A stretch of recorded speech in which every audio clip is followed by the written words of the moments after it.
7 fumeurs sur 10 ont grillé leur première cigarette avant leurs 18 ans. Pour inverser la tendance, l'Union européenne propose des textes et images de mise en garde sur 75% du paquet ou encore l'interdiction d'arômes dans le tabac. Mais ces mesures pourront-elles dissuader les jeunes ? Packaging that's pink and purple and flowery, it should not be allowed, and we should have standardised packaging for all cigarettes. And cigarettes should taste like what they are. They are tobacco, so why are we still allowing flavourings that allow tobacco to be more palatable? Nous avons suivi Audrey durant ses premières journées de sevrage. Elle a commencé à fumer à l'âge de 15 ans.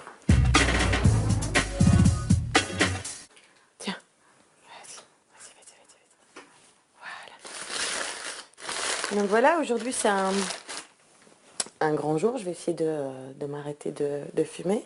Ça fait quand même 25 ans que je fume, donc il serait tout doucement temps, autant pour ma santé que pour l'environnement de mes enfants. Je ne pourrais pas leur santé parce que je les protège de la cigarette, je ne fume pas avec eux. C'est gênant de dire à son enfant, tu m'attends dans la maison, maman va fumer une cigarette. Oui, Pourtant, parmi les mesures prises en Belgique pour dissuader les gens de fumer, une seule semble avoir eu un impact sur Audrey. Il y a beaucoup moins de facilité de fumer aujourd'hui dans les endroits publics, et ça aide énormément. Par contre, image de choc, interdiction d'arômes ajoutés et des cigarettes longues, les mesures proposées par l'Union européenne la laissent de marbre. Quand on fume, on fume. Quand on est un fumeur, quel que soit le packaging, quelle que soit la longueur de la cigarette, le goût de la cigarette, on est fumeur, on est fumeur. Ça n'a aucun effet. Avant tout, c'est la volonté qui compte. Et aujourd'hui, Audrey est décidée. Le tabac, c'est fini. Jusque-là, le sevrage est facile. Jamais Audrey ne fume avant d'avoir déposé sa petite dernière à la crèche. Mais après, les choses se corsent. Donc voilà, c'est en principe l'heure de ma première cigarette. Et j'avoue que j'en ai très envie. Et je vais résister. Les habitudes ne se perdent pas si facilement, alors direction la librairie comme chaque matin. Mais cette fois-ci, ce sera pour y acheter des chewing-gums. Ce qui va certainement m'aider aujourd'hui. Quant aux autres clients, les images de choc ne semblent pas les empêcher d'acheter des cigarettes. C'est vrai que c'est triste et bon, en arriver là, mais je trouve que bon, il y a aussi d'autres choses. Il y a des gens qui ne fument jamais et qui ont le cancer aussi, donc... c'est pas ça qui va t'empêcher de fumer. C'est pas ça qui va m'empêcher de fumer, quoi.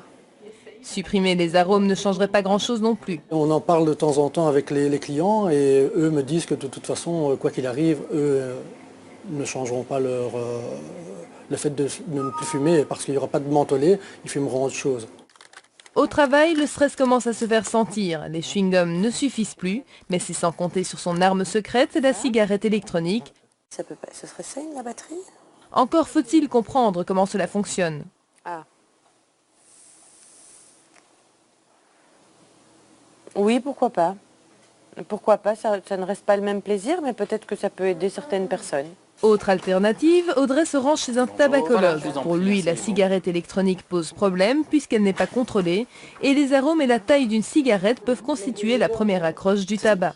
Donc on commence à fumer peut-être parce que c'est une cigarette aromatisée qui est moins désagréable, peut-être une cigarette longue si on est une femme parce que ça peut être plus attirant comme ça et plus smile, entre guillemets, et puis on peut passer à d'autres cigarettes qui sont peut-être plus agressives. Ce spécialiste du sevrage tabagique encourage également l'obligation d'ajouter des renseignements pouvant aider à l'arrêt de la cigarette. Une des priorités devrait être sans doute qu'il puisse y avoir l'accessibilité à des lignes téléphoniques gratuites dans tous les pays et aussi que les consultations d'aide à l'arrêt du tabac coûtent le moins cher possible pour les personnes. Une journée sans cigarette pour Audrey, c'est un début. Mais pendant ces mêmes 24 heures, près de 1900 Européens seront morts d'une maladie liée au tabac. Reste à savoir si les États ont vraiment envie de voir diminuer le nombre de fumeurs. Si les coûts en soins de santé annuels s'élèvent à 25 milliards d'euros au sein de l'Union, les taxes sur le tabac rapportent 3 fois plus.